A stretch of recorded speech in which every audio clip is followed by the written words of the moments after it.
నేటి కోసాన్ని అందించడానికి స్వామివారి లైన్లో ఉన్నారు. భక్తులందరూ కూడా శ్రద్ధగా ఆలకించాలని చేస్తూ స్వామివారిని నేటి కోసాన్ని తరంగించినట్టు ప్రార్థిస్తున్నాను. జై శ్రీనారాయణ. హరి ఓ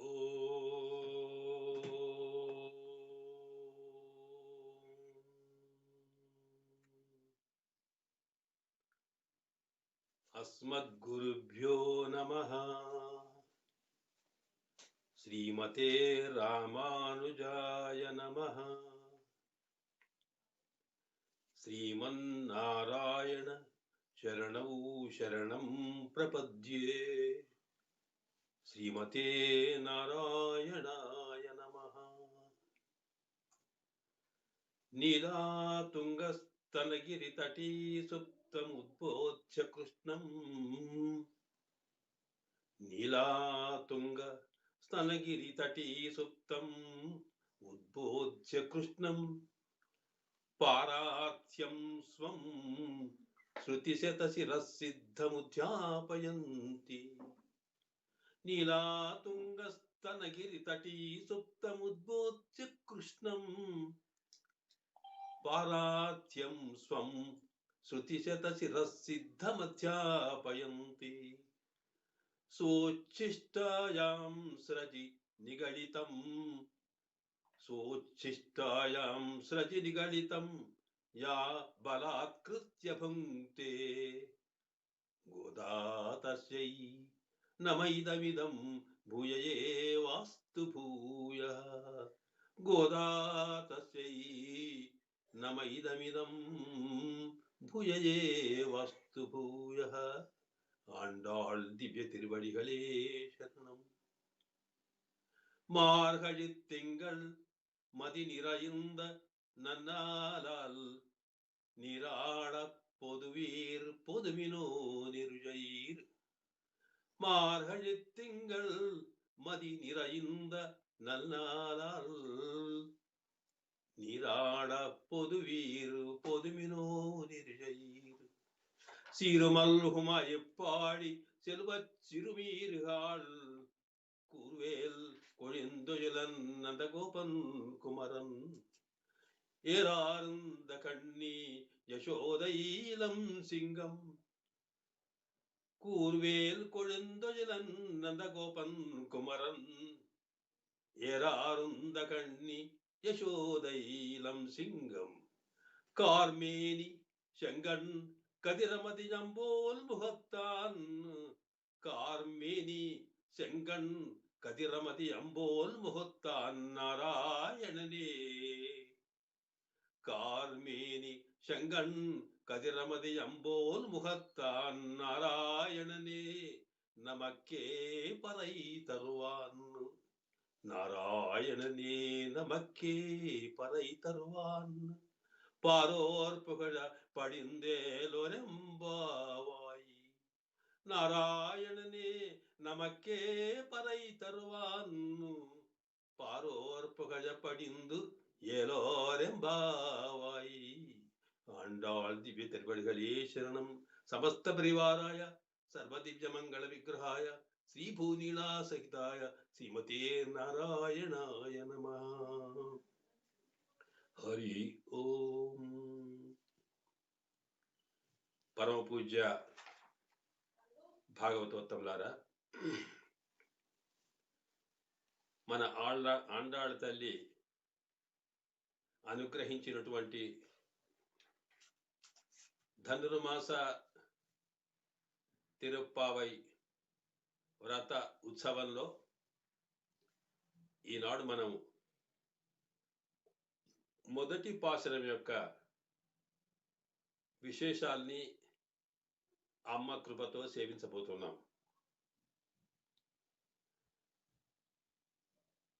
నిన్నటి కాలక్షేపంలో ఆండాళ్ తల్లి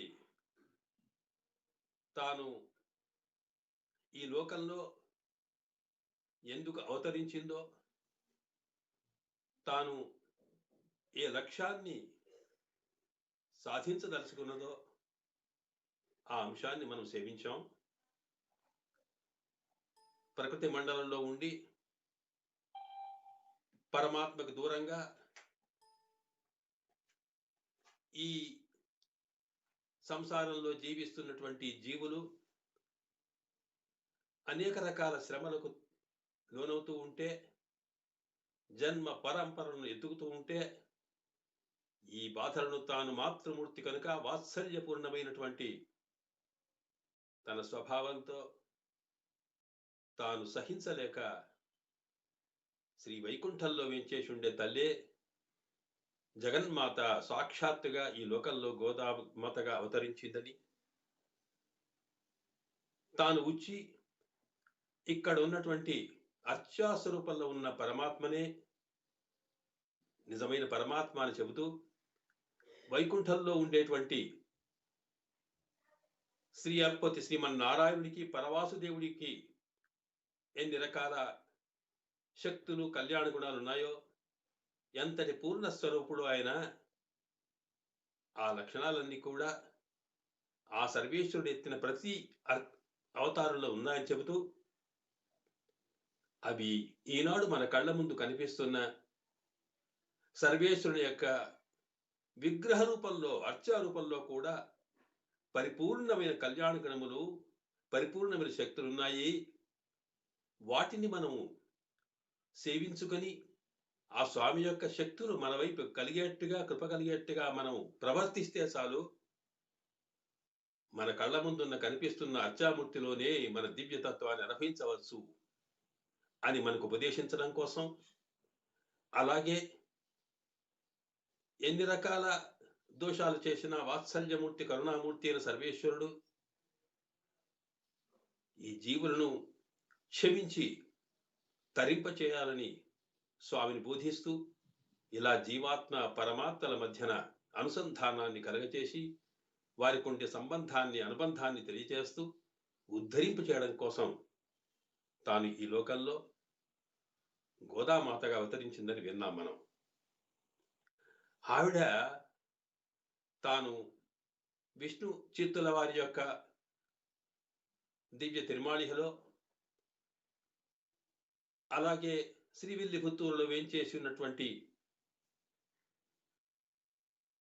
కోయలలో ఉన్నటువంటి వటపత్రశాయి యొక్క దివ్య సేవలో తాను పెరుగుతూ వచ్చిందనే సంగతి వింటూ, యుక్త వయసు రాగానే తాను వివాహ ప్రయత్నంలో చేస్తున్న తండ్రిని ఎదిరించి అతని అభిప్రాయాన్ని కాదని, తనకు మనుషులు ఎవరూ కూడా భర్తలుగా కాకూడదని, తనకు పరమాత్మ తప్ప మరొక భర్త లేడని తాను అన్నట్టుగా మనం సేవించాం కూడా. ఇక్కడ ఒక అంశాన్ని మనం గుర్తించాలి. సామాన్యంగా ఆండాళ్ తల్లి అవతారం తాను ఇక్కడికి వెంచేసిన కారణం, తను ఉపదేశం ద్వారా మనల్ని బాగుపరచడమే కాకుండా తన ఆచరణ ద్వారా, అనుష్ఠానం ద్వారా కూడా మనకు పరోక్షంగా సందేశాన్ని ఇవ్వడం అనేది కనిపిస్తూ ఉంది. కనుక ఇక్కడ సామాన్యమైనటువంటి ఒక మానవ వనితగా అవతరించినటువంటి ఆ తల్లి తాను కేవలం మనుషుల్లాగా ఉండకుండా తాను మానవాతీతమైనటువంటి స్వభావాన్ని కలిగి ఉండడంలో కారణం ఏమిటి? ఏ మనిషి కూడా ఏ స్త్రీ కూడా తనకు కాబోయే భర్త సామాన్య పురుషుడు కావాలనుకుంటుంది, కానీ పరమాత్మనే భర్త కావాలి అనుకోవడం అది ఎక్కడా మనకు వింతగా కనిపించే అవకాశం. కానీ ఎందుకలా అనుకుంది ఆవిడ అంటే, భర్త అంటే భరించేవాడు అని అర్థం, రక్షించేవాడు అని అర్థం. సామాన్యంగా లోకల్లో ఉండే భర్తలంతా కూడా శరీర సంబంధం వల్ల కలిగిన వాళ్ళు. ఒక జన్మలో ఒక భర్త అయితే ఆ జన్మ పోయి మరొక జన్మ వస్తే అక్కడ మరొక భర్త. ఇలాగా శరీరాలు మారుతూ ఉన్న కొద్దీ ఆ శరీర సంబంధం కలిగినటువంటి భర్తల యొక్క సంబంధం కూడా లోకంలో కలుగుతోంది, సామాన్యం. కానీ ఈ మారే భర్తల లక్షణం కాదు మనకు కావలసింది. మనిషి అన్నప్పుడు పైన శరీరమే కాకుండా లోపల ఆత్మ ఒకటి ఉంది. అది నిరంతరం ఒకే రకంగా ఉండేది. ఈ ఆత్మ ఉంటేనే శరీరం ఉంటుంది. కనుక వాస్తవమైన రక్షకుడు, వాస్తవమైన భర్త శరీరానికి సంబంధించిన వాడు కాదు, ఆత్మకు సంబంధించిన వాడు, శాశ్వతమైన భర్త. ముందు ఆయనను మనం గ్రహించాలి. లోక రీత్యా సంసారంలో ఉన్నప్పుడు శారీరక సంబంధాలు కలిగినటువంటి రీతిలో భార్యాభర్తలుగా ఉండడం సహజమే కావచ్చు కాక, కానీ అంతకన్నా ముఖ్యంగా యావత్ ఆత్మ భావిగా ఉండేటువంటి పరమాత్మ ఎవరితో ఉన్నాడో వాడి ఆత్మకు భర్త. అది మనం గుర్తించాలి. పతిం విశ్వస్య ఆత్మేశ్వరగుం శివమచ్యుతం నారాయణం మహాజ్ఞేయం విశ్వాత్మానం పరాయణం అని ఉపనిషత్తు చెబుతున్నది. పతిం విశ్వస్య, ఈ లోకానికంతటికి కూడా ప్రభువు ఆయననే భర్త. లోకానికే కాదు, ఆత్మేశ్వరగుం, మన ఆత్మలకు కూడా ఆయనే భర్త, రక్షకుడు, భరించేవాడు. కనుక ఈ ఆత్మలు ఎప్పుడు భర్త మీద ఎలాగా ధర్మపత్ని తాను ఆధారపడి ఉంటుందో అలాగే ఈ ఆత్మ పరమాత్మ మీద ఆధారపడి ఉన్నది. కనుక ఈ లోకంలో ఉండే మనం సహజమైనటువంటి ప్రకృతి సంబంధంలో ఉన్నప్పటికీ కూడా శాశ్వతమైనటువంటి ఈ ఆత్మకు ఎవరైతే భర్తనో వాణ్ణి మరిచిపోకూడదు. కనుక ముందు ఆత్మను వారికి సమర్పించడం, ఆ తర్వాత శరీర సంబంధం కలిగిన భర్తతో అనుబంధం కలిగి ఉండడం, ఇది మనం నేర్చుకోవాలి అని చెప్పడం కోసం తాను పరమాత్మనే నా భర్త అని చెప్పడం జరిగింది. ఇది అనుష్ఠానం. అయితే అక్కడ ఆ పరమాత్మ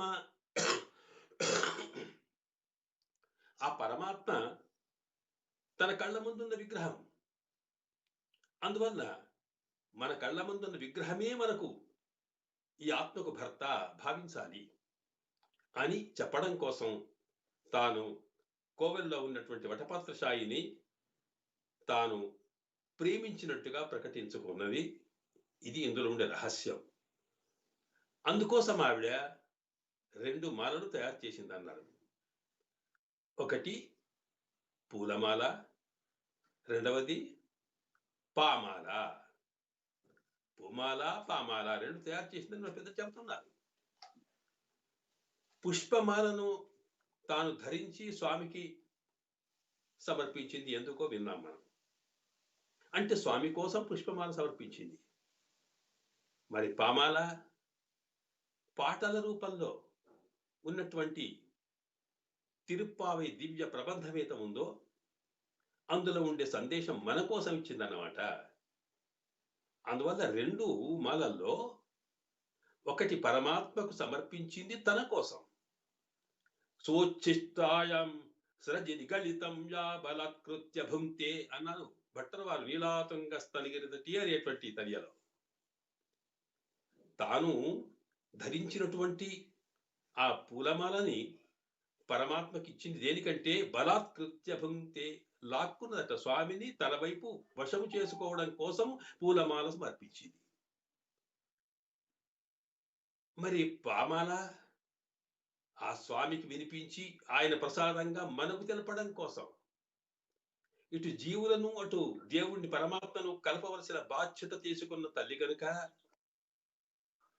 ఒకసారి ముందుగా తాను పరమాత్మను తన వైపు మరచుకొని తన వశుడిగా చేసుకుని తనకు పరతంత్రుడిగా చేసుకుని తాను చెప్పేట్టుగా వినేట్టుగా చేసుకుని ఆ తర్వాత ఆ స్వామి యొక్క కృప మన మీద రావాలన్నప్పుడు ఈ జీవులను కూడా పరమాత్మ వైపు లాక్కోవడం కోసం, ఆయన వైపు మరల్చడం కోసం తాను చేయాల్సినటువంటి పని ఉంది కనుక పూలమాల స్వామిని తన వశం చేసుకున్నట్టుగా ఉపయోగపడితే తిరుప్పావై దివ్య ప్రబంధ మాల ఇదిగో మనలాంటి జీవులకు ఉపదేశం ద్వారా పరమాత్మ మీద ప్రేమ కలిగించి ఆయన వైపు లాక్కోవడం కోసం చేసినటువంటి మాల.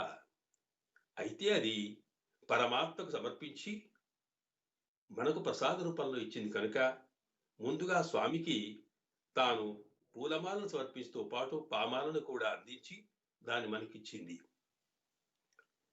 అందువల్ల మనకు అమ్మ ఇచ్చినటువంటి అయితే ఒక విషయం ఇక్కడ, తాను పూలమాలతో స్వామిని ఎలాగా తాను వశం చేసుకున్నది అనే అంశం వచ్చినప్పుడు, తాను ధరించినటువంటి పూలమాల సర్వేశ్వరునికి ఎంతో సంతోషమైందట, ఆనందం కలిగిందట. అంటే ఏమిటి అర్థం అక్కడ? ఇక్కడ పూలమాల అన్నప్పుడు తాను తలలో ధరించినటువంటిది, తలలో కలిగే భావాలు ఏవైతే ఉన్నావో, భావ తరంగాలు, ఆలోచనలు ఉన్నాయో, ఆ ఆలోచనలన్నీ పూలగా వికసించినటువంటి మనలో ముడుచుకున్న భావాలు కాకుండా విప్పుకున్న భావాలు, వికసించిన భావాలు పుష్పాలు లాంటివి.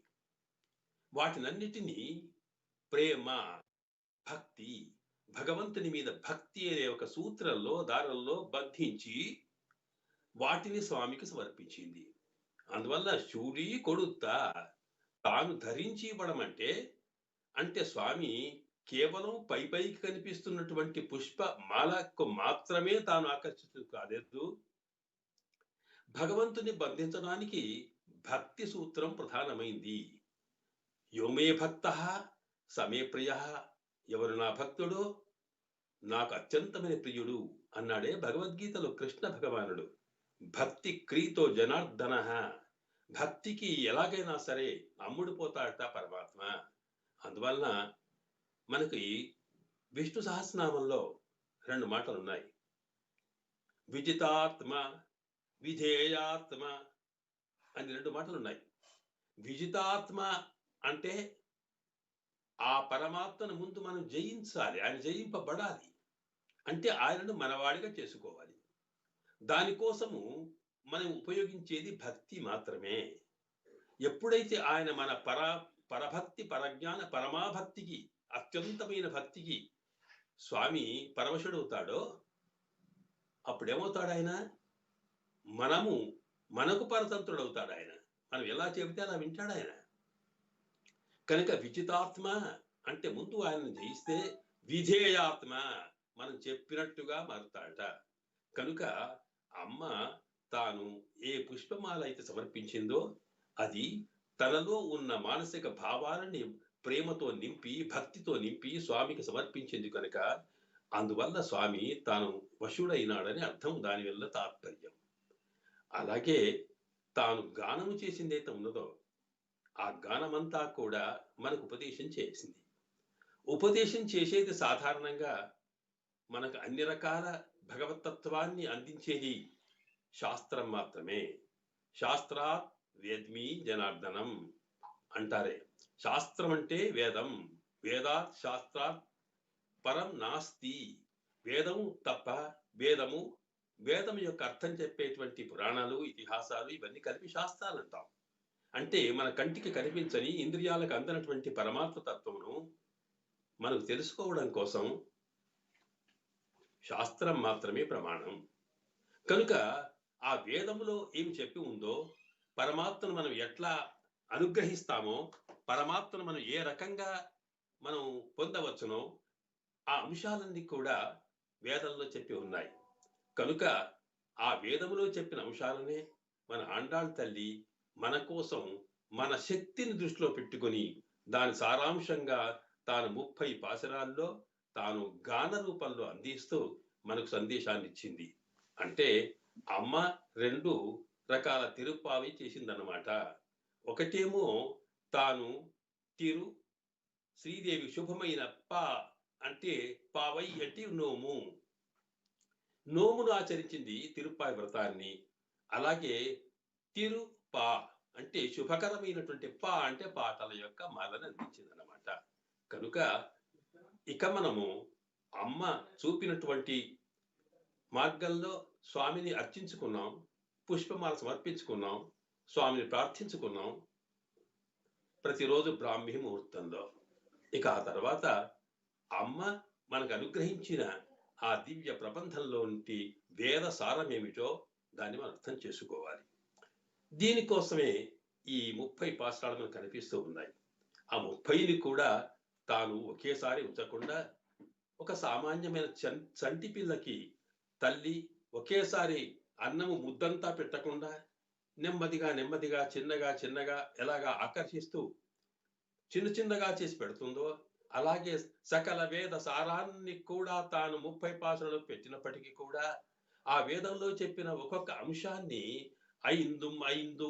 ఐదైదు పాసురాల్లో నెమ్మదిగా చేస్తూ 5 భాగాలుగా చేసి తాను 6 భాగాలుగా చేసి మనకు అందించిందట. అదేదో మనం సేవించడమే ఈనాడు మనము ఈ తిరుప్పావైలోని మొదటి పాసురం యొక్క అర్థాన్ని సేవించడం అన్నమాట. ఇక్కడ మనకు ఇంకొక అంశం ఏంటంటే, సామాన్యంగా మనకి ఏ ప్రబంధం చెప్పినప్పటికీ కూడా దాంట్లో ఒక కథ ఉంటుంది. ఆ కథ వెనుక ఒక తత్వం ఉంటుంది.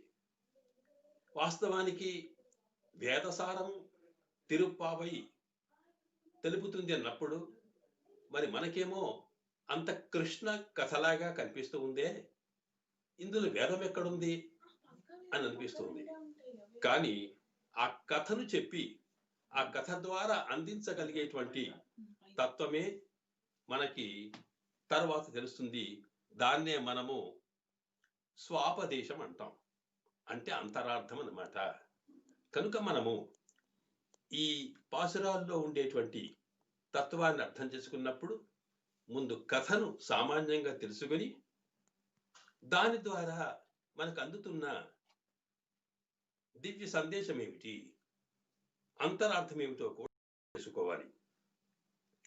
అయితే ఒక అంశం, అది మనం తెలుసుకుంటే మనకేం లాభం, అది కూడా కావాలి. సామాన్యంగా మన వేదాలు, మన ఉపనిషత్తులు, మన పురాణాలు, అలాగే ఏది చెప్పినా అవన్నీ కూడా ఏదో ఒకనాటి సమాజం కోసం మాత్రమే చెప్పబడినవి కాదు.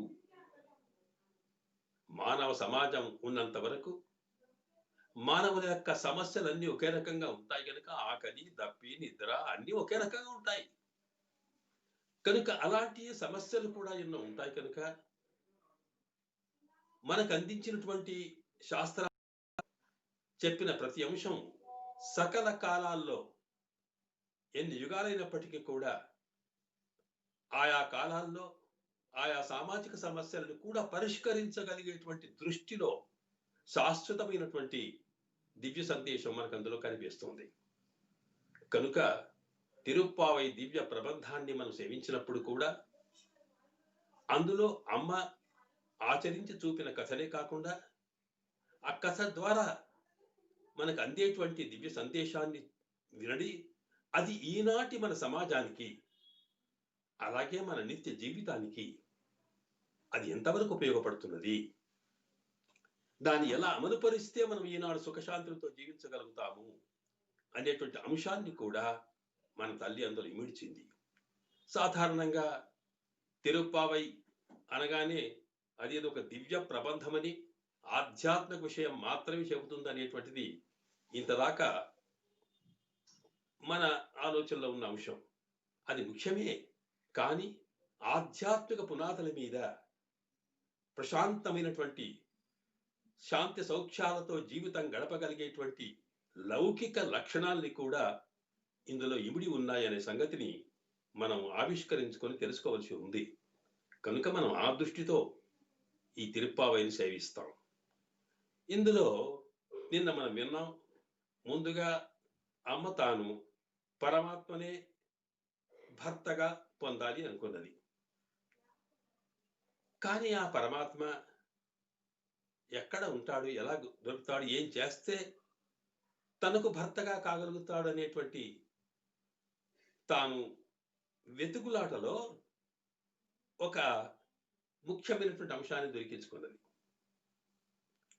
తాను భాగవతం విన్నప్పుడు గోపికలు కృష్ణుణ్ణి తమ పతిగా పొందడం కోసం ఎంతటి తపన పడ్డారో ఆ తపన తాను సేవించింది. అలాగే తాను ఆ కథను సేవించున్నప్పుడు తన్మయమైపోయింది. ఆమె మనసు నిండా భగవత్ తత్వంతో పాటు కృష్ణ తత్వం నిండిపోయింది. తాను పరమాత్మ కృష్ణుడే కనుక ఆ కృష్ణుణ్ణి పొందాలనుకున్నప్పుడు ఆనాటి గోపికలు ఎంతటి భావనతో స్వామిని సేవించుకున్నారో అలాంటి గోపిక భావన తనకు కావాలనుకొని తాను మానసికంగా గోపికగా మారిపోయింది. ఇక్కడ ఇంకొక అంశం మనం సేవించాలి. మన తిరుప్పావయి దివ్య ప్రబంధంలో అమ్మ రకరకాల మూర్తులను సేవించినట్టుగా కనిపిస్తూ ఉంది. నీలాతుంగ స్తనగిరితటి అనేటువంటి తిరుప్పావై దివ్య సార తత్వాన్ని అందించేటువంటి శ్రీ భట్టర్ వారి యొక్క శ్రీ సూక్తిలో తాను నీలాతుంగ స్తనగిరితటి సూత్రం ఉద్భోజ్య కృష్ణం, ఆ నీలాదేవికి పరవశుడైన కృష్ణుణ్ణి మేలుకొలపి తన పూమాలతో తాను బంధించి బలత్కారి తాను అనుభవించింది అని చెప్పుకున్నారు. అంటే ఆండాళ్ తల్లి కృష్ణ పరమాత్మను పొందే ప్రయత్నం చేసింది అని అర్థమైంది. కానీ ఆ తర్వాత పాశురంలో అదే తనియలో పుండరీకాక్ష వారు ఉయ్యక్కుండార్ అనేవారు తాను అన్నవయల్ పుదువై ఆండాళ్ అరంగరుక్కు పన్ను తిరుప్పావై అని ఆ రంగనాథునికి ఆండాళ్ తల్లి తాను పామాలను పూమాలను సమర్పించింది అని చెప్పుకున్నారు. అలాగే చివరి పాసనం వచ్చిన చివరి తనియలో చూడిక్కుడొత్త చుడర్కొడియే అని దాంట్లో నాడి నీవే ఎంగడ వరకు అమ్మ నీవు నాచ్యార్ తిరుముజి అనే దివ్య ప్రబంధంలో మొట్టమొదటి పాసనంలో నీవు మన్మథ స్వామిని సేవిస్తూ నా మనసులో నీవు మనుషుల గురించి కాకుండా మనుషుల వైపు నా మనసు పోకుండా మన్మథ ఒకసారి నా మనసును నీవు ఆ 7 కొండల మీద వేంచేసి ఉన్న వెంకటేశ్వర స్వామి వైపు పంపించు, అలాగే వెంకటేశ్వర స్వామిని నా ఆత్మ చేరుకున్నట్టుగా చేయమని కోరింది. అలాంటిది మాకు కూడా కావాలి. నాడి నీవి ఎంగడ వరకు ఇది అన్న ఇమ్మాత్తం, నీవు వెతికి వెంకటేశ్వరుడికి నన్ను సమర్పించమన్నది ఈ మాట ఉందే, నా కడవావన్న మేనలుహు మేము కూడా దాటకుండా ఉంచమని ప్రార్థించినారు ఆ తనియలో. అంటే అమ్మ కృష్ణుణ్ణి కావాలనుకుందా, రంగనాథుణ్ణి భర్తకు పొందాలనుకుందా, వెంకటేశ్వర స్వామిని పొందాలనుకుందా, వటపత్రశాయిని పొందాలనుకుందా, ఇలాగా ఎన్ని రకాల రూపాలు కనిపిస్తూ ఉంటే ఇది ఏమిటి అనే ప్రశ్నకి మన పూర్వాచార్యులు ఇచ్చిన సమాధానం ఏమిటంటే, దీని ద్వారా మన ఆండాళ్ తల్లి మనకు ఒక దివ్య సందేశం తెలుసుకున్నది. అదేమిటంటే ఈ మూర్తులన్నీ కూడా స్వరూపాలను కూడా అవి కూడా శ్రీమన్నారాయణ యొక్క రూపాలే. వాస్తవమైన పరమాత్మ నారాయణుడు.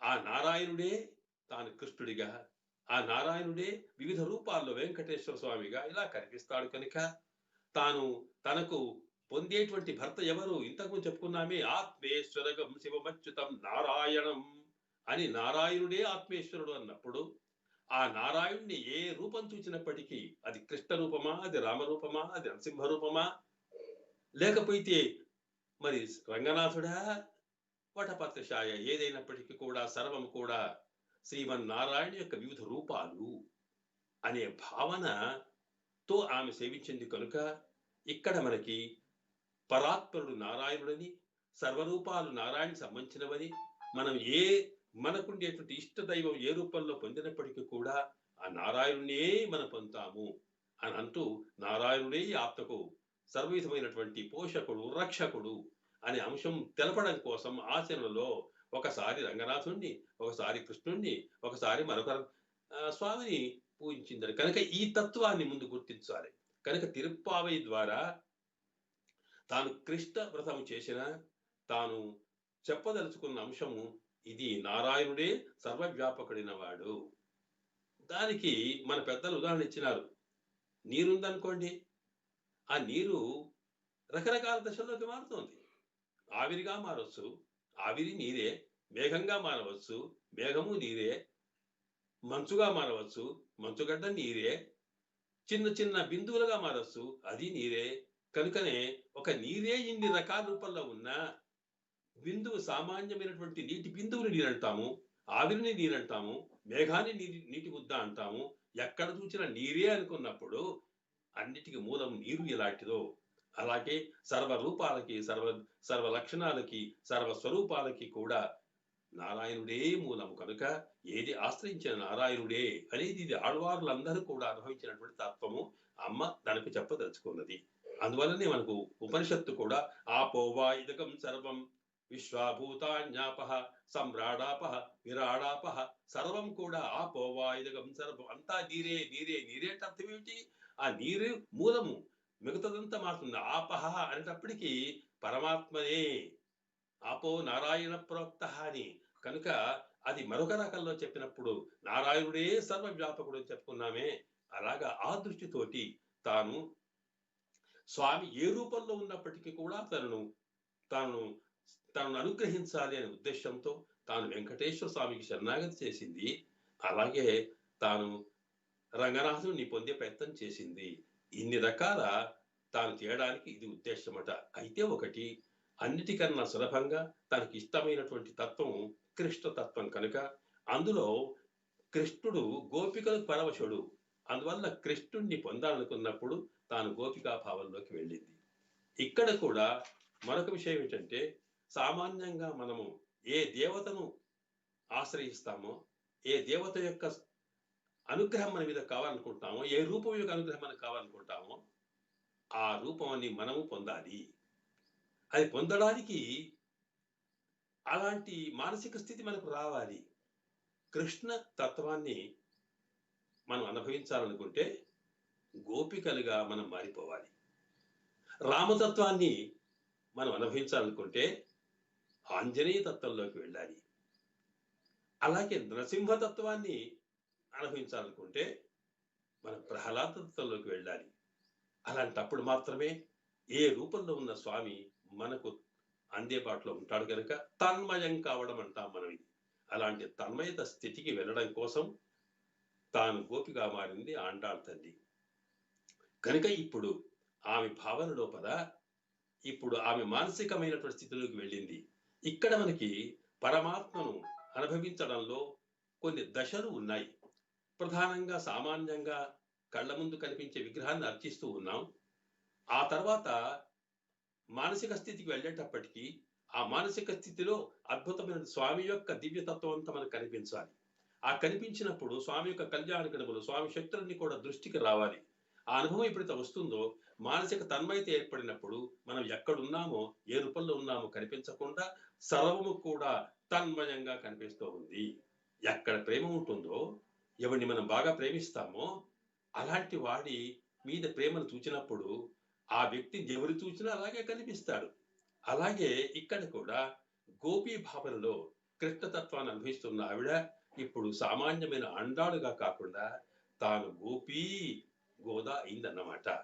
కనుక ఇప్పుడు ఆమె తాను ఉన్న చోటునే మరో రకంగా భావిస్తూ ఉన్నది. తాను ఉన్నటువంటి విల్లిపుత్తూరు అది రేపల్లే. తాను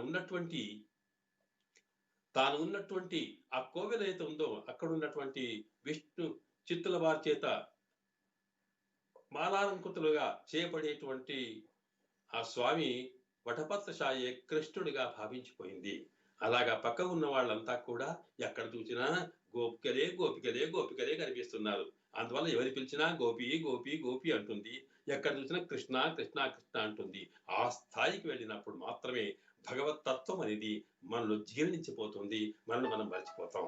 ఆ స్థితిలో ఒకసారి ఆనందంగా తాను ఇక్కడ లేదనుకున్నది తాను అవతరించింది కలియుగంలోనైనా తాను అవతరించింది ద్వాపరంలో ఉన్నా అనుకుంటుంది. అక్కడ ఒకసారి రేపల్లో ఉన్నట్టుగా భావించింది. ఇక అక్కడి నుంచి మన కథ ఆండాళ్ తల్లి యొక్క మానసిక దశలోకి వెళ్ళిన తర్వాత మనకు ఆ కథ ప్రారంభమవుతుంది. అందువల్ల ఆ స్థితిని మనం అర్థం చేసుకోవాలనుకున్నప్పుడు మనము కూడా ఆ భావాల్లోకి వెళ్ళాలి.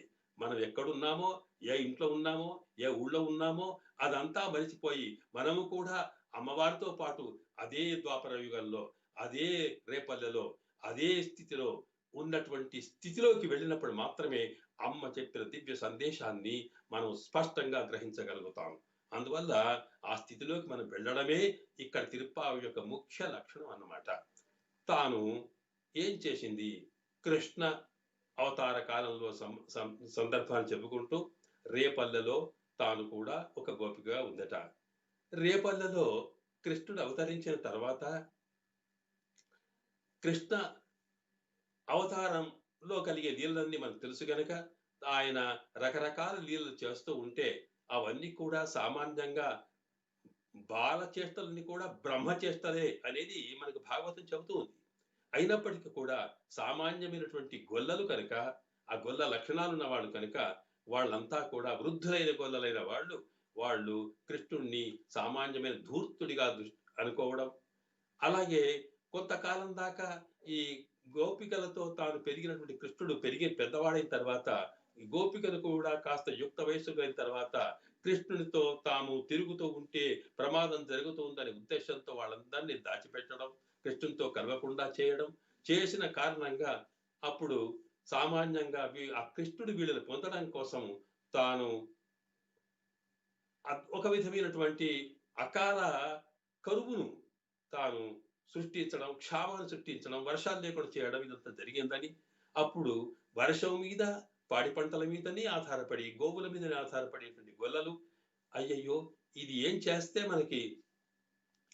మళ్ళీ మనకి సుభిక్షం ఏర్పడుతుంది అనేటువంటి తపన పొంది ఉండడం, ఆ తపనకు అనుకూలంగా ఎవరో చెప్పడం ఏమీ లేదు, ఇది ఒక వ్రతం చేస్తే కృష్ణ వ్రతం చేయాలి, ఆ వ్రతం చేస్తే కృష్ణుడు దానివల్ల ఏంటంటే సుభిక్షం ఏర్పడుతుంది కనుక ఆ వ్రతం చేయాలంటే అది కృష్ణుడే చేయగలుగుతాడు, ఆ కృష్ణుడితో పాటు గోపికలే చేయాలి అనే భావన కలగడం ఇదంతా కూడా మన కథలో చెప్తున్న విషయం అన్నమాట. అందువల్ల ఆ కథలోకి వెళ్ళినప్పుడు ఆ కృష్ణ భగవాన్తో గోపికలు కలుస్తూ ఉన్నారు వ్రతం చేయడం కోసం. ఇక్కడ మరొక అంశం ఏమిటి అంటే సామాన్యంగా ఎక్కడ పరమాత్మ ఉంటాడో, ఎక్కడ భగవద్ అనుభవం ఉంటుందో అక్కడ అన్ని విధాల సంపత్తులు ఉంటాయి. కానీ పరమాత్మను కాదని నాస్తికవాదం పెరిగిన చోట, భగవతత్వాన్ని అనుభవించకుండా ఉండే చోట, పరమాత్మను లెక్కించని చోట కరువు కాటకాలు ఏర్పడతాయి. మళ్ళీ అవి సుభిక్షంగా ఏర్పడాలంటే ఆ భగవత్ అనుగ్రహమే కావాలి కనుక వాడి అనుగ్రహం కోసమే మనం చేయవలసిన కార్యక్రమాలు, పూజా పునస్కారాలు చేయాలి అనేది సందేశం దీనివల్ల తెలుస్తూ ఉన్నది. సరే, అలాగా జరిగిన తర్వాత అప్పుడు ఒక వ్రతం పెట్టారు. ఆ వ్రతము రెండు రకాలుగా, ఒకటి ఏంటంటే ఆనాడు కృష్ణ భగవాన్ని పొందడం కోసం గోపికలంతా కూడా ఒక వ్రతం చేశారట. ఆ వ్రతాన్ని కాత్యాయని వ్రతం అని మనకు భాగవతం చెబుతోంది. ఆ కాత్యాయని కృప వల్ల కృష్ణ భగవాన్ యొక్క మనసు మారి తాను గోపికలను స్వీకరిస్తాడు అని, అది మార్గశిర హేమంతే ప్రథమీ వాసి అని భాగవతం చెబుతుంది. హేమంత ఋతువులో మొదటి మాసంలో మార్గశిర మాసంలో ప్రారంభించారని. అదే దృష్టిలో పెట్టుకొని ఆండాళ్ తల్లి కూడా తాను గోపీ భావంలో మార్గశిర మాసంలో కృష్ణ వ్రతం ప్రారంభించింది. దాన్నే మనము శ్రీవ్రతం అన్నాం. దానికే తిరుప్పావి వ్రతం అని పిలుస్తున్నాం అన్నమాట. ఇది ఈ వ్రతానికి ప్రారంభమైన లక్షణం. అలాగా తాను ప్రారంభించి కృష్ణ వ్రతంలో తాను చేసిన గానంలో మొదటి పాసరమే ఇదిగో ఈనాడు మార్గళి తింగల్ అనే పాసరం అన్నమాట. దాన్ని మనం సేవిద్దాం.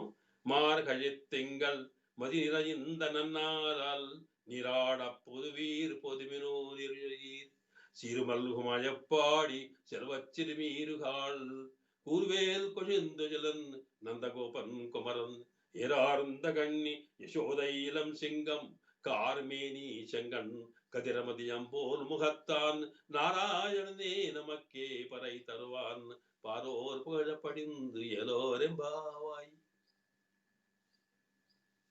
రేపల్లెలో వర్షం కోసం గోప వృద్ధుల యొక్క అనుమతితో గోపికలంతా కూడా కృష్ణ వ్రతం చేయడం కోసం తాము కృష్ణుడి దగ్గరికి చేరుకున్నారు. చేరుకున్న తర్వాత ఒక రాత్రి ఆ వ్రతం ఎలా చేయాలో, ఏం చేయాలో ఆ అంశాలు చెబుతూనే ఒకనాడు గోపికలతో రసక్రీడలో ఆనందాన్ని అనుభవించినటువంటి కృష్ణ భగవానుడు సరిగ్గా అలాంటి అనుభవాన్ని అదే రాత్రి పొందుతాడు. ఆ తర్వాత అందరినీ కూడా తమ తమ ఇళ్లలోకి వెళ్ళి మీరు విశ్రాంతి తీసుకొని తెల్లవారుజామున బ్రాహ్మీ ముహూర్తంలో నేను మా ఇంట్లో నందగోపుడి ఇంట్లో ఉంటాను, అక్కడికి రండి, అందరం కలిసి కూడా యమునా నదిలో స్నానం చేసి ఆ తర్వాత మన వ్రతాన్ని నడిపిద్దాము అని తాను చెప్పినట్టుగా ఆ సందేశాన్ని విన్నటువంటి గోపికల్లో అందరూ కూడా తమ తమ ఇళ్ళకి వెళ్ళారు. వెళ్ళినా కృష్ణుని మీద ప్రేమతో కృష్ణ తత్వాన్ని మనసులో పెట్టుకొని ఆయన ఎప్పుడు చూస్తామో ఇంకా ఎప్పుడవుతుందో అనే క్షణము కూడా అతన్ని విడువలేనటువంటి స్థితిలో నిద్రలు పోకుండా వెంబడే తెల్లవార కన్నా ముందే ఆయన చెప్పిన బ్రాహ్మీ ముహూర్త కన్నా ముందే లేచి కొంతమంది ఎక్కడో ఒక చోట కూడడం కోసం తాను చేరడం, మరికొంతమంది అలాగే బ్రహ్మతత్వాన్ని అనుభవిస్తూ ఇంట్లో ఉండడం అనేది 2 రకాలు కలుస్తూ ఉన్నది రేపల్లెలో. ఆ సందర్భంలో మొట్టమొదట తాను గోదా గోపిక ఎక్కడికైతే అందరూ గుమిగూడాలనుకున్నారో అక్కడికి వెళ్ళి అందరినీ ఒకసారి రండి రండి రండి అని పిలుస్తూ ఉన్నది. ఈ రకంగా మనకు మొదటి పాసరంలో తాను చేయబోయే వ్రతానికి గోపికలందరినీ కూడా ఆహ్వానించడం అనేది ప్రధానమైన అంశము. అందువల్ల ఇందులో ఈ ఆహ్వానం, వ్రతానికి ఆహ్వానం చేయడం అనేది, రమ్మంటే ఎవరు వస్తారండి, దానికి ఎందుకు రావాలో, దానివల్ల మనకు ఫలితం ఏమిటో, ఈ వ్రతానికి సామాన్యమైన వ్రతాలకు ఉండే తేడా ఏమిటో చెప్పి అందరం కూడా కలిసి ఈ వ్రతాన్ని మనం చేద్దాం రండి అని పిలుపు ఈ మొదటి పాసురంలో ఉంది.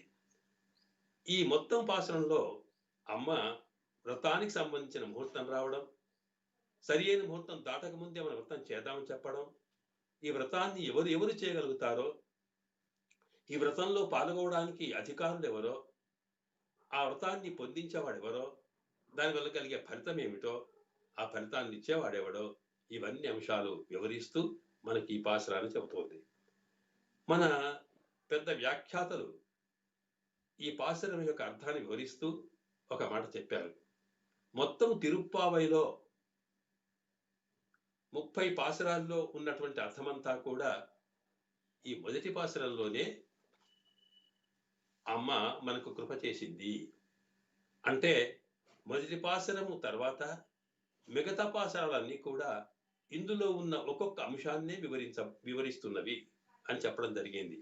అంటే మనము మొత్తం వేదానికి సారమైనటువంటిది తిరుప్పావై 30 పాసురాలు ఎలాగో, ఈ 30 పాసురాల యొక్క సారమంతా కూడా ఈ మొదటి పాసురంలోనే ఉంది.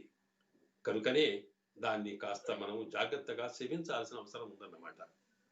ముందుగా అమ్మ చెప్పిన కథ ఏమిటో విని, ఆ తర్వాత దానివల్ల మనకి కలిగేటువంటి అంతరార్థం ఏమిటి, తత్వం ఏమిటి, దాన్ని మనం ఎట్లా అమలుపరుచుకోవాలి మన జీవితానికి అనే 3 అంశాల్ని మనం ఇందులో సేవించాలి. తాను ముందు ఎక్కడెక్కడున్న పడుకున్నటువంటి గోపికలను పిలుస్తూ మార్గజి తింగల్ మది నిరయిందన నాలాల్ నిరాడ పొదువీర్ పోదిమినో నిర్జయీర్ సిరుమల్హుమ్మ ఇప్పాడి సెల్వచ్చిర్ మీరుహాల్. ఈ 3 పంక్తుల దాకా కూడా ఆమె ఈ వ్రతాన్ని గురించి ఆహ్వానం చేస్తున్న అర్థం అన్నమాట. మొదట ఇదిగో మనము ఈ వ్రతం చేద్దామన్నాం. ఈ వ్రతము ఇంకొక అంశం దృష్టి ఏమిటంటే, సామాన్యంగా ఆనాటి గోపికలు కాత్యాయని వ్రతం చేశారు కనుక దాన్నే మనం అనుసరిస్తున్నాము అని అర్థం కాకుండా కాత్యాయని వ్రతము లాంటి వ్రతం చేస్తున్నప్పటికీ కూడా ఇక్కడ దేవత కాత్యాయని కాదు, కృష్ణుడే. కనుక దీన్ని కృష్ణ వ్రతం అంటాం. అసలు కృష్ణుడే ఎందుకు వ్రతానికి అధిపతి అనేది ఈ భాషలో చెబుతుంటాను. కనుక దీన్ని కృష్ణ వ్రతంగా, శ్రీ వ్రతంగా, తిరుపావుగా చెప్పుకోవడం జరిగింది. అందరినీ పిలుస్తూ దానికి ఒక ముహూర్తం. సాధారణంగా వ్రతం అంటే ఏమిటండి? వ్రతానికి మన పట్టుదలగా చేసే ఏ వ్రతమైన లోకంలో శాస్త్రాలు చెప్పే ప్రతి వ్రతానికి ఒక సుముహూర్తం పెడతాయి. ఎందుకంటే ఏ పని చేయాలన్నా ఆ పనికి తగిన సరియైన సమయం కావాలి. ఆ సమయం సరైనది కాకపోతే మనం చేసే కృషి ఫలించదు. కనుక అలాగే మనం చేసే వైదిక కర్మలన్నిటికీ కూడా ఏ కర్మ ఏ ముహూర్తంలో చేయాలో అదే వేదము జ్యోతిష్ రూపంలో మనకు చెబుతోంది. కనుక సామాన్యమైనటువంటి ఈ వ్రతాలకు ముహూర్తం వెతుక్కోవాలి. మనం ఆ ముహూర్తంకి ఎదుర్కోవాలి. కానీ మనము ఈ కృష్ణ వ్రతం చేయాలనుకున్నప్పుడు ఏ ముహూర్తమో అని అనుకునే సందర్భంలోనే అనుకోకుండా అనుకున్న తక్షణంలోనే సరిగ్గా ఆనాడే ముహూర్తం కనిపించిందట. అది ఆశ్చర్యం కలిగింది అమ్మకి. చూచారా, ఇదిగో మనం ఎన్నడో మార్గశిర మాసంలో పూర్ణమ వెన్నెల్లో మంచి రోజున ఈ వ్రతం ప్రారంభం చేద్దాం అనుకుంటే సాధారణంగా వ్రతం అంతా పౌర్ణమి నాడే చేస్తాం.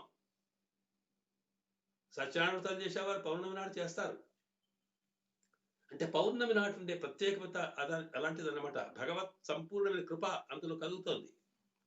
కనుక మనం అది వస్తుంది అనుకునేటప్పటికీ అనుకోకుండా ఈ రోజే అలా వచ్చిందే ఆశ్చర్యపడ్డది. కనుక మార్గజి తింగల్ మది నిరయింద నల్నాల్ ఆల్ ఆల్ అంటే ఆశ్చర్యం. అబ్బా, అదిగో మార్గశిర మాసం, ఇదిగో వెన్నెల రోజులు, ఇదిగో మంచి రోజు వచ్చింది అన్నారు. ఇది ఎలా వచ్చింది అంటే దానికి మన వ్యాఖ్యాతలు చెబుతారు. సామాన్యమైనటువంటి కార్యక్రమాలైతే, మన స్వార్థం కోసం చేసే వ్రతాలైతే, మనం ఏదో ఫలాన్ని కోరి చేసే వ్రతాలైతే దానికోసం ముహూర్తాన్ని, సమయాన్ని, సుముహూర్తాన్ని మనం వెతుక్కోవాలి. కానీ పరమాత్మ కోసం భగవద్భక్తులు ఏదైతే చేయదలుచుకున్నారో నిస్వార్థంగా స్వామి కైంకర్య రూపంలో చేసుకునేటువంటి వ్రతాలు ఏవైతే ఉంటాయో వాటి కొరకు ఆ సమయమే పరమాత్మనే సమయాన్ని కల్పిస్తాడట. అందువల్ల సమయం కోసం వీళ్ళు ఎదురు చూడడం కాదు, ముహూర్తం అదే వీళ్ళు ఎదురు చూస్తూ వస్తుందట. తదీయ గంభీర మనోనుసారిణ అంటారు యామనమునుడు. సర్వేశ్వరుని యొక్క కృప ఎప్పుడు కూడా భగవద్భక్తుల యొక్క మనసును అనుసరించి నడుస్తూ ఉందట. కాలపురుషుడు కూడా మారుతూ ఉంటాడు.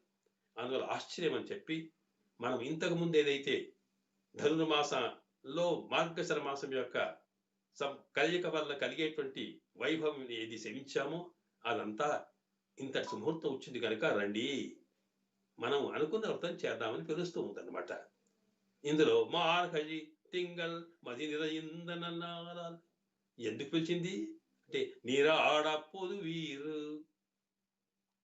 మనం చేసే వ్రతం ఏంటో తెలుసా? నీరాడ స్నానం చేయాలి. ఈ స్నానం అనేది కూడా ఒక పవిత్రమైనటువంటి కార్యక్రమం అన్నమాట.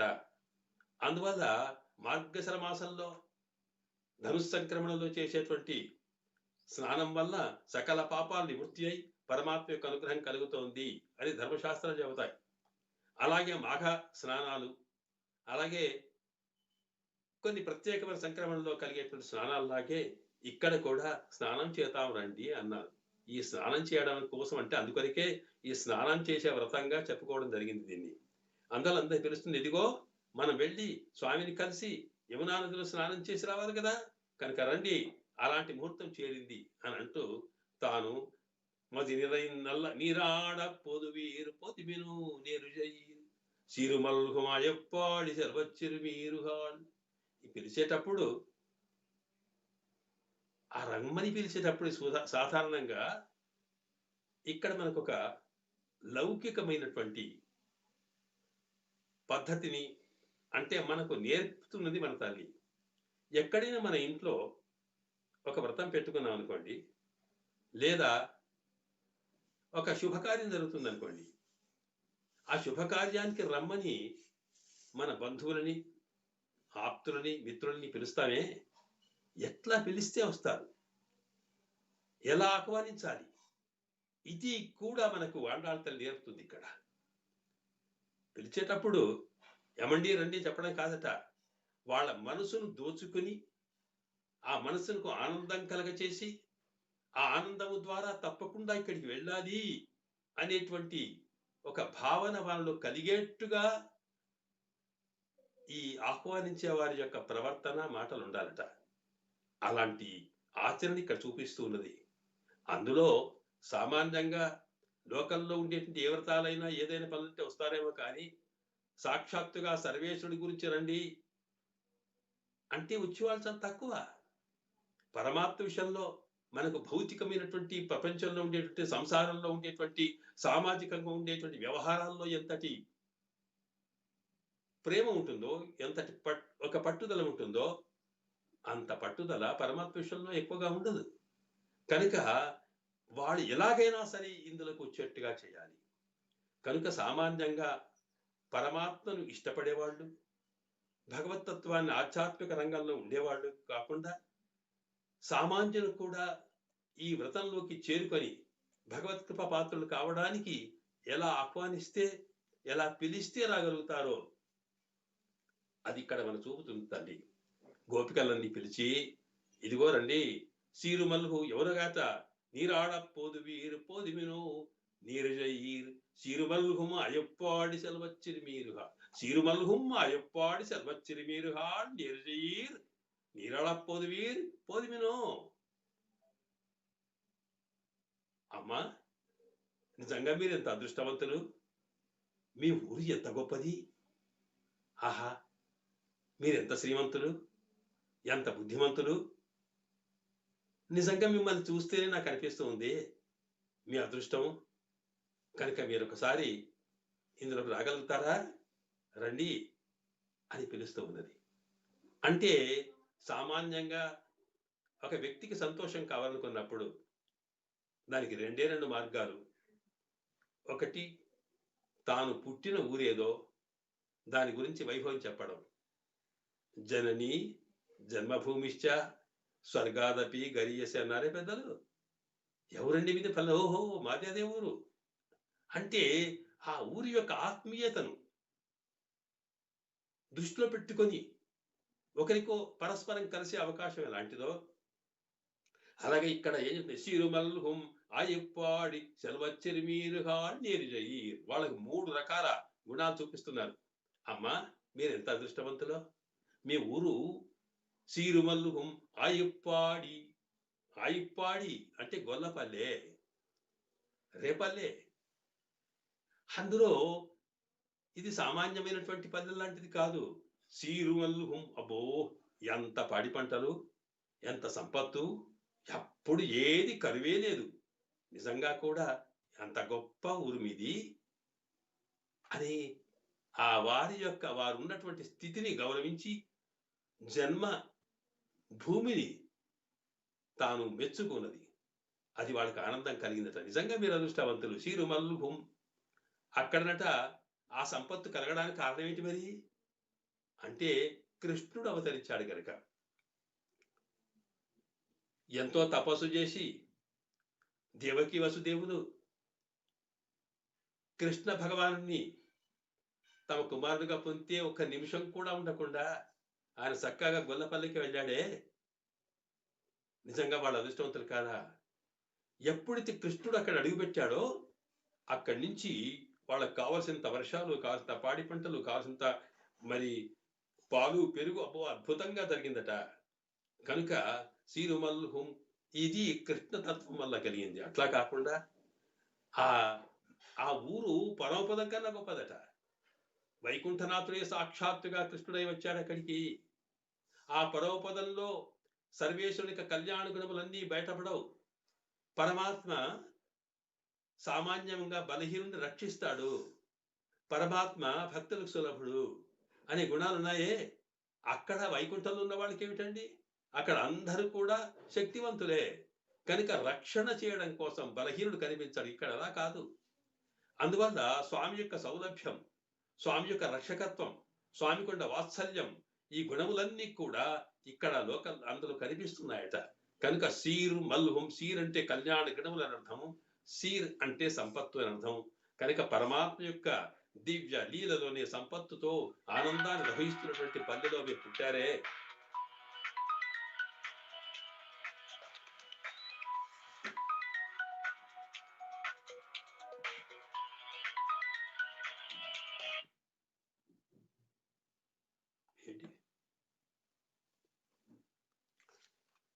కనుక స్వామి యొక్క పల్లెలో మీరు పుట్టినటువంటి స్థలం ఎంత గొప్పది అని వారి యొక్క జన్మ భూమిని కొనియాడడం ఆనందం కలగజేస్తుంది వాళ్ళకి. సిరుమల్హుం ఆయప్పాడి, ఆయప్పాడి అన్నప్పుడు గొల్లపల్లి అంటే ఇక్కడ గొల్లతనం అంటే ఏమిటి తెలుసా? సామాన్యంగా గొల్ల వృత్తిలో ఉన్న వాళ్ళకి పశువులే సర్వస్వం. ఆ పశువులనే నమ్ముకుంటారు. వాటి క్షేమం కోసమే పాటుపడుతూ వాటికి పరతంత్రులై ఉంటారు. కనుక వాటికి అవి తప్ప, వారికి తమ పశు సంపద తప్ప మరొక దాని దృష్టే ఉండదు.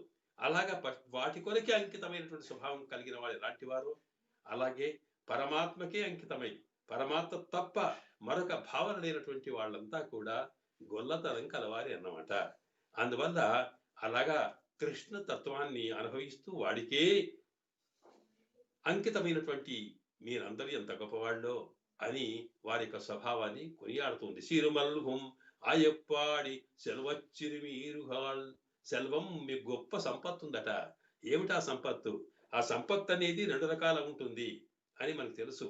సాధారణంగా ఒకటి స్థిరంగా ఉండే సంపత్తు, శాశ్వతమైన సంపత్తు. రెండవది అప్పుడప్పుడు వస్తూ పోయే సంపత్తట. ఏమిటది? భౌతికంగా మనం పొందే సంపత్తంతా కూడా అది ఒకసారి ఉంటుంది, ఒకసారి పోతుంది. అలా కాకుండా సర్వేశ్వరుని యొక్క సేవ, భగవత్ సంబంధం అనేది ఉందో అది గొప్ప సంపత్తు. మనకి సంపత్ అనేది సాధారణంగా పరమాత్మని ఇస్తాడు కదా, అలా ఇచ్చేటువంటి పరమాత్మని మనకు అధీనమై ఉంటే ఎప్పుడంటే అప్పుడు ఉంటుంది. కనుక భగవత్ సేవ వల్ల పరమాత్మ సంతోషించి మనను అనుగ్రహించేటువంటిది ఏదో ఉందో అది గొప్ప సంపత్తట. కనుక ఆ భగవత్ సంబంధం అనే సంపత్తు వీళ్ళకు ఉంది కృష్ణ తత్వం వల్ల, కృష్ణ సంబంధం వల్ల. అలాగే కృష్ణుని అనుగ్రహంతో అద్భుతమైనటువంటి సంపత్తు, భౌతిక సంపత్తు పెరిగిందట. ఈ 2 రకాల సంపత్తులు కలిగిన మీరు అదృష్టవంతులు. లోకంలో కేవలం ఏదో ఒక సంపత్తు ఉంటే కుదరదు. శరీరానికి సంబంధించినది భౌతిక సంపత్తు, అలాగే ఆత్మకు సంబంధించింది అది భగవత్ సంబంధమైన సంపత్తు. ఈ 2 రకాలు ఉన్నప్పుడు మాత్రమే జీవితం, వ్యక్తి జీవితం కానీ సామాజిక జీవితం కానీ అవి సహజంగానే చక్కని శాంతి సౌఖ్యాలతో నడుస్తాయి. కాకుండా కేవలం భౌతిక సంపత్తు మాత్రమే పెరిగి ఆధ్యాత్మిక సంపత్తు లేకుండా ఆత్మ బలహీనమైతే అనేకమైనటువంటి అపవాదాలకి, విప్లవాలకి కారణమవుతోంది. అలాగే కేవలం ఆధ్యాత్మిక సంపత్తే ఉంటే శరీర సామాజిక సంబంధాలు తక్కువ. కనుక ఈ 2 కూడా ఉండాల్సినటువంటి స్థితి ఎక్కడుంటుందో ఆ సమాజమే శాంతి సౌఖ్యాలతో ఉంటుందని చెప్పడం కోసం మీ రేపల్లెలో ఈ 2 ఉన్న తల్లు అంటూ సిరుమల్హుం ఆయప్పాడి సెల్వం సిరుమీరుహాల్. సంపత్తే కాదు, మీ వయసు ఎంత ఉంది? సిరుమీరుహాల్. అబ్బాయి ఎంత చిన్న వయసు అండి మీరు. చూసారా, మనిషికి కలిగే సంపత్తు, సంతోషం ఎప్పుడు కూడా ఆయన వయస్సును గురించి ఆలోచించేటప్పుడు ఎంత పెద్దవాడైనా సరే అబ్బా ఏమండి ఇంత లేత వయస్సు అన్నామనుకోండి సంతోషం. ఎందుకంటే ఏ మనిషి అయినా సరే తొందరగా పెరిగి ముసలివాడైపోయి పరమపదించాలనుకోడు. తాను ఎప్పుడు వయసు వచ్చినా లేదు అంటుంటే సంతోషమట. అలాగా వాళ్ళకుండే సంపత్తు, వాళ్ళకుండే జ్ఞానము, వాళ్ళకుండేటువంటి మరి వ్యక్తిత్వం, వీటిని గురించి ప్రశంసిస్తూ ఉండడం వల్ల ఆనందం కలుగుతుందట. కనుకనే అక్కడ ఉండేటువంటి గోపికలకు ఉండేటువంటి జన్మభూమిలో ఉండే వైభవం, వారికి ఉండే సంపత్తు, వారికి ఉండేటువంటి వయస్సు, చిన్న వయసట. చిన్న వయసు అంటే గోపవృద్ధుల్లాగా. ఎందుకంటే చిన్న వయస్సు అంటే కృష్ణుడితో సమానమైన వయస్సు అన్నమాట. కృష్ణుడికి పెద్దవాళ్ళు కృష్ణుడు పట్టించుకోరు, కానీ సమానమైన వయస్సు ఉండడం కూడా ఒక అదృష్టమే. కనుక ఇంత అదృష్టం కలిగిన మీరు అంటూ సిరుమల్హుం అయ్యప్పాడి సెలవచ్చెరుమీరుహాల్ అయినటువంటి వారు నేర్ ఇజయీర్, మీ సంగతి చూస్తూ ఉంటేనే తెలుస్తూ ఉంది. నేర్ ఇజయీర్, మీ దగ్గర ఉన్నటువంటి ఆభరణాలు ఉన్నాయే ఎంత ప్రశస్తమైన ఆభరణాలు. అబ్బాయి ఎట్లా భరించారు? అంటూ వాళ్ళ యొక్క సిరి సంపదలను వారి యొక్క సౌశల్యాన్ని తాను ప్రశంసిస్తూ పిలిచిద్దట. అంటే ఇలాగా పిలవడంలో ఉద్దేశం ఏమిటి అంటే, నిజానికి ఆండాళ్ తల్లి తాను ఇంతగా ప్రశంసించాలా? లోకంలో ఎవరినైనా మనం ఎక్కడ పొగుడతామండి? మనకేదైనా అవసరం ఉంటే పొగుడతాం, లేదా మనకు మరి వాళ్ళ గురించి పొగడాల్సిన అవసరం ఏమిటి? ఇక్కడ అందులో ఆండాళ్ తల్లి ప్రత్యేకమైనటువంటి గోపిక. ఆమె కృష్ణ తత్వంలో నిమగ్నమైనప్పుడు మిగతా వాళ్ళంతా కూడా తనకు సమానులు, తనకన్నా చిన్నవాళ్ళు అయినప్పుడు వాళ్ళని ప్రశంసించవలసిన అవసరం ఏమిటి అంటే, దాని తాత్పర్యం ఏమిటి? ఎక్కడైతే భగవత్ సంబంధం కలిగి ఉంటుందో, భగవద్భక్తులై ఉంటారో అలాంటి వాళ్ళంతా ప్రాప్యుడే. కనుక ఇక్కడ గోపికలను ప్రశంసించడం అంటే భాగవతోత్తముల యొక్క వైభవాన్ని చెప్పుకోవడం అన్నమాట. కనుక ఎక్కడ భాగవతోత్తములు కనిపిస్తే వాళ్ళను ప్రశంసిస్తూ మనం వారి యొక్క గోష్ఠిలో చేరే ప్రయత్నం చేయాలి అనేది ఇక్కడ తెలిసే తాత్పర్యం అన్నమాట. కనుక అలాంటి వారిని పిలుస్తూ సీరుమల్హుం అయ్యపాడి సెల్వచ్చిరి మీరు నీరు జయీరు, అలాగా మీరు ఇక్కడికి నీరు ఆడ పోదిమినో స్నానం చేయదలుచుకుంటే రండి అని పిలిచిందనమాట. ఈ స్నానానికి పిలవడం ఏంటంటే, ఈ పిలవడంలో కూడా ఈ స్నానానికి పిలవడం అనేది మనము రెండు రకాలు చూస్తాం. ఇక్కడ ఆండాళ్ తల్లి గోపికలందరినీ స్నానానికి పిలుస్తుంది. ఆవిడకు ఆచార్యులుగా, ఆవిడకి తండ్రిగా ఉన్నటువంటి పెరియాళ్ళవార్లు కూడా స్నానానికి పిలిచినాడు. వారేమో నీరాటంలో కృష్ణ భగవాన్ని నారణ నీరాడవారాయ్ అని పరమాత్మను స్నానం చేయడానికి పిలిచాడు. వీరేమో భగవద్భక్తుల్ని స్నానం చేయడానికి పిలుస్తూ ఉన్నారు. పరమాత్మను స్నానం చేయడానికి పిలవడం అనేది తన కోసం, భక్తులను స్నానం చేయడానికి పిలవడం అనేది అందరూ కలిసి అనుభవించడం కోసం. కనుక ఇక్కడ స్నానం అంటే ఏమిటి అనే అంశంలో మన పెద్దలు స్వారస్యం చూపించారు. నిజంగా స్నానం అంటే ఏమో కాదు. స్నానం చేసినప్పుడు మనకు సామాన్యంగా బాగా వేడి ఉక్కపోసినప్పుడు, వేసవి కాలంలో తాపాన్ని భరించలేని స్థితి వచ్చినప్పుడు చల్లటి నీళ్లలో స్నానం చేస్తే ఎంతటి ఆనందమో, అలాగే ఆ స్నానం చేయడం వల్ల మన శరీరానికి ఉన్నటువంటి మలినమంతా పోగొట్టడం కోసం ఎట్లా ప్రయత్నం చేస్తామో, అట్లాగే ఇక్కడ స్నానం అంటే కేవలం శారీరక స్నానం కాదు, మానసిక స్నానం. అమ్మ ఇప్పుడు మానసిక భావంలో ఉంది కదా, మరి మానసిక స్టేటస్లో స్థాయిలో ఉన్నప్పుడు ఇక్కడ జరగవలసిన స్నానం మానసిక స్నానం అట. ఏమిటి?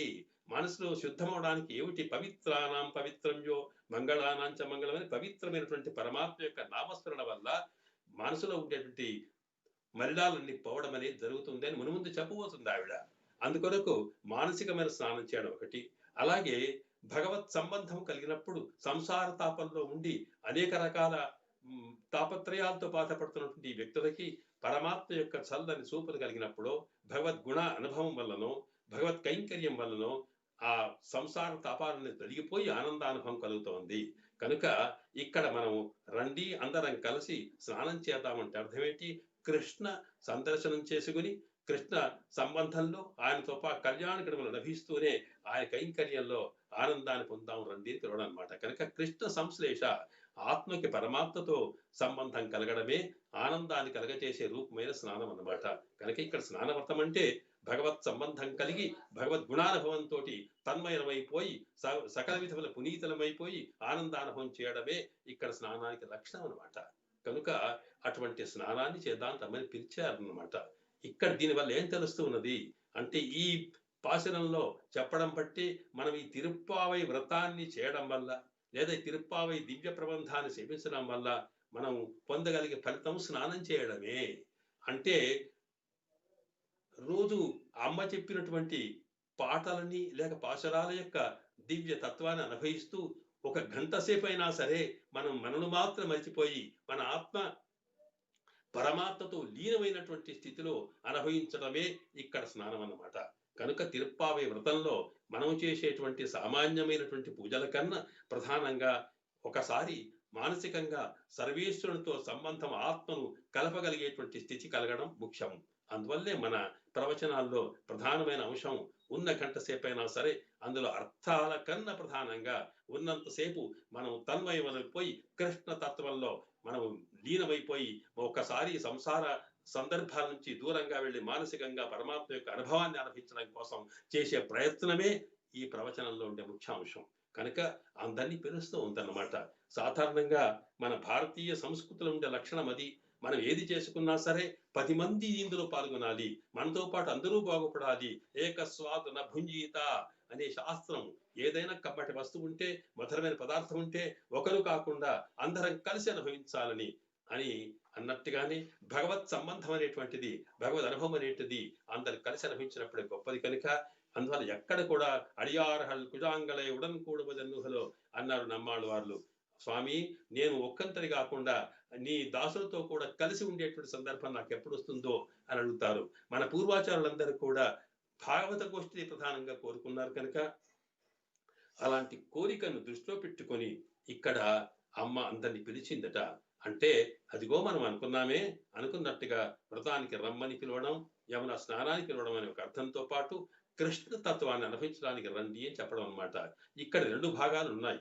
ముందు పై మాటలోకి వెళ్తేనేమో, ఎందుకంటే ఈ వీళ్ళు కృష్ణ సందర్భాన్ని కృష్ణుడికి గోపికలను అప్పగించేటప్పుడు లోకానికి కావలసినటువంటి వర్షాలు పొందడం కోసం మాత్రమే గోప వృద్ధులు వీళ్ళని పంపించారు. కనుక వాళ్ళు దృష్టి ఒకటి ఉంటుంది, వీళ్ళు ఏం చేస్తున్నారు, మళ్ళీ కృష్ణుని తెలిపి చేష్టలకు లోనవుతున్నారా అనేటువంటి దృష్టి ఉంటుంది. కనుక అలాంటిది ఏమాత్రం అనుమానం వాళ్ళకు రాకుండా ఉండడం కోసం పైన మాటల్లో తాము వృతం చేస్తున్నామని, తాము స్నానానికి వెళ్తున్నామని చెప్పుకోవడం, అలాగే ఈ గోపికలందరికీ ఉండేటువంటి కృష్ణ సంశ్లేషము, కృష్ణ అనుభవం కోసం ఏదైతే మనసులో ఉందో అది పొందడం కోసం రండి అని చెప్పడం కోసం అంతరాత్మగా చెప్పడం, అంతరర్థంగా చెప్పడం అనేది కనిపిస్తూ ఉంది. కనుక ఇక్కడ రండి అన్నప్పుడు ఇక్కడ స్నానానికి రండి అని సామాన్యంగా కనిపిస్తూనే కృష్ణునితో కలిసి మనము గుణానుభవం, ఆనందానుభవం పొందాం రండి పిలిచిందన్నమాట. అలాగే పిలిచిన తర్వాత పిలిచి, ఇదిగో ఈ వ్రతానికి రమ్మని ఎందుకు పిలుస్తున్నాను తెలుసా, దీనివల్ల ఏం లాభం తెలుసా మీకు అంటే చెబుతూ, ఇక్కడ నారాయణని నమక్కే పరై తరువాన్, ఈ వ్రతం వల్ల ఈ 3 మాటలు ఉన్నాయి దీంట్లో. ఈ వాక్యంలో నారాయణనే నమక్కే పరై తరువాన్, నారాయణ నమక్కు పరై అనే దాంట్లోనే మొత్తం వ్రతం యొక్క లక్షణం అంతా ఉంది. అంటే మనకు కావలసింది, మనం ఏ వ్రతం చేసేదో ఫలాన్ని కోరుతాం కదా, ఆ ఫలాన్ని ఇక్కడ పరై అన్నారు. పరై అంటే సామాన్యమైన మాటల్లో వెళ్తే ఏదో వ్రతానికి కావలసినటువంటి భజనకో వ్రతానికో కావలసినటువంటి ఒక వాయిద్య విశేషం అన్నమాట. తాళమో తప్పటనో ఏదో అని. కనుక ఈ పరై అనే దాన్ని ప్రత్యేకంగా చెబుతూనే ఇక్కడ సామాన్యంగా మనం ఏది చేస్తే మనకి ఏది అవసరమో అది చెప్పడానికి ఇక్కడ పరై అన్నారు. వ్రతానికి కావాల్సినటువంటి వాయిద్యం ఆయన ఇస్తాడని. మన వ్రతం ఏమిటి, కృష్ణ భగవాన్ని కలిసి ఆయన సేవలోనే అంకితం అవడం అనేది ముఖ్య లక్షణం. కనుక ఇక్కడ పరై అంటే పురుషార్థము. ఈ వ్రతం యొక్క ఫలం ఏమిటో పరై అనే మాటలో చెబుతూ, అది మనకు కృష్ణుడే ఇస్తాడు కనుక రండి. ఆ పరై ఏమిటి, స్నానం చేయడమే, అంటే పరమాత్మతో గుణ అనుభవం పొందడమే కనుక రండి అనొక మాట.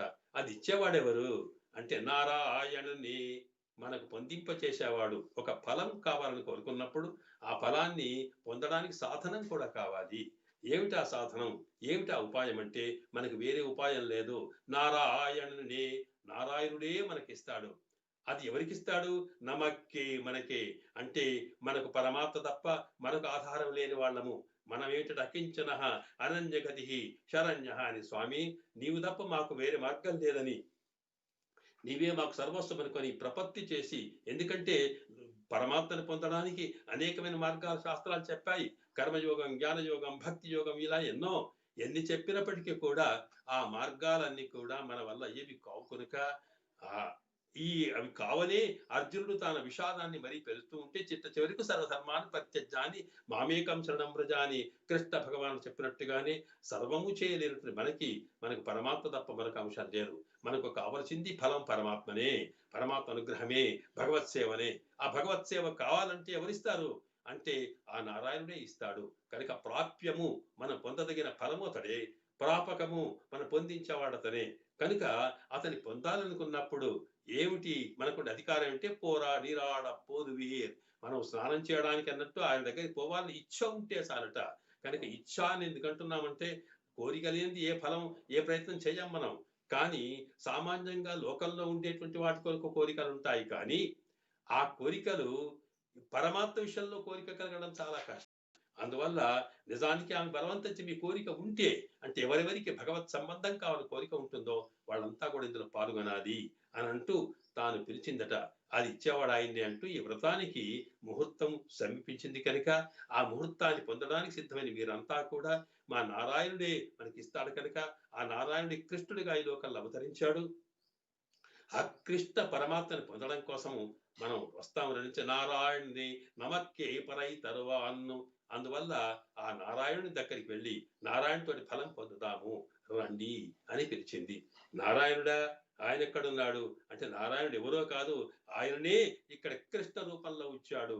కార్మేని చెంగన్ కదురమది అంబోల్ ముహత్తాన్, దివ్యమైన నీలవేగశ్యాముడు తిరునేత్రము కలిగినట్టు స్వామి ఆ నారాయణుడే కృష్ణుడిగా అవతరించాడు. ఆ కృష్ణుడు ఎక్కడున్నాడు అంటే నందగోపుడి ఇంట్లో యశో ఏం చేసి ఉన్నాడని చెబుతూ కూర్వేల్ కుజందుజన్ నందగోపన్ కుమరన్, అలాంటి వాడు మనకు దొరుకుతాడని ఆ కృష్ణ తత్వాన్ని మనం పొందాలనుకున్నప్పుడు మీరు రండి, ఇదే మన వ్రతం రండి అంటూ పిలిచింది ఆవిడ.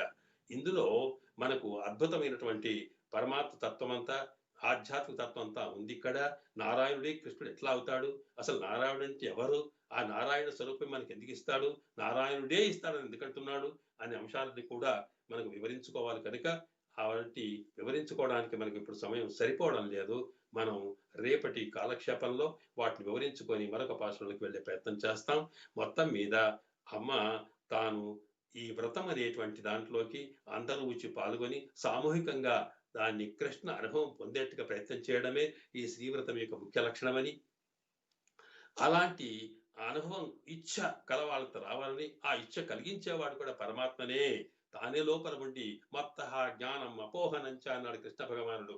మనకి ఏ రకమైన ఆలోచన కలిగినా, మనకి ఏ రకమైనటువంటి మనసులో ఊహలు కలిగినా అవన్నీ అంతర్యామిగా ఉన్న పరమాత్మల్ని కలుగుతాయి కనుక అలా పరమాత్మను కలిగించి ఇందులో పాల్గొనడానికి రావాలి అని పిలవడం అనేది మన ఇందులో ఉంది. మనకు ఉపోద్ఘాతములోని కొంత అంశంతో పాటు ఈ పాశురాన్ని చెప్పుకోవాల్సిన అవసరం వచ్చింది కనుక దీన్ని మనం కొంతవరకే వివరించుకొని రేపటి కాలక్షేపంలో ఈ పాశురంలోని విశేషాలు, దాంతో పాటు రెండవ పాశురంలోని విశేషాలను సేవించే ప్రయత్నం చేద్దాం. ఆండాళ్ దివ్య తిరువడిகளே శరణం. மானகழி திங்கள் மதி நிறைந்த நன்னாளால் நீராட பொதுவீர் பொதுமினோ நீர் சிறுமல்குமாயப்பா జయసింహారెడ్డి.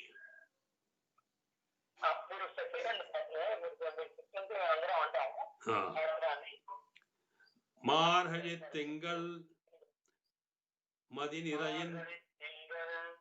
நிறைந்த நன்னாளால் நீராட பொதுவீர் போதுமினோ நெருஜைர் சிறுமல்கும் ஆயப்பாடி செல்வா சிறுமீறுகாள் கூர்வேல் கொடுந்தொழிலன் நந்தகோபன் குமரன் ஏறார்ந்த கண்ணி யசோதை இளம் சிங்கம் கார்மேனி செங்கன் கதிரமதி எம்போல் முகத்தான் நாராயணனே நமக்கே பறை தருவான் பாரோர் புகழ படிந்து ஏலோரெம்பாவாய். மார்கழி திங்கள் மதிரஜிந்த நாளால் நீராடப் புதுவீர் பொதுவினோ நிர்ஜயிர் சிறுமல்குமாயப்பாடி செல்வச் சிறுமீருகாள் கூர்வேல் கொழுந்துஜலன் நந்தகோபன் குமரன் ஏராருந்த கண்ணி யசோதையிலம் சிங்கம் கார்மேனி செங்கண் கதிரமதி அம்போல் முகத்தான் நாராயணனே நமக்கே பறை தருவான் பாரோர் புகழ படிந்து ஏலோரெம்பாவாய். பாரோர் புகழ படிந்தேலோரெம்பாவாய். ஆண்டாள் திவ்ய திருவள்ளி சமஸ்த பரிவாராய சர்வ திவ்ய மங்கள விக்கிரஹ ஸ்ரீமதே நாராயணாய நமஹ. ஓம் தத்சத். ஜெய ஸ்ரீமன் நாராயண.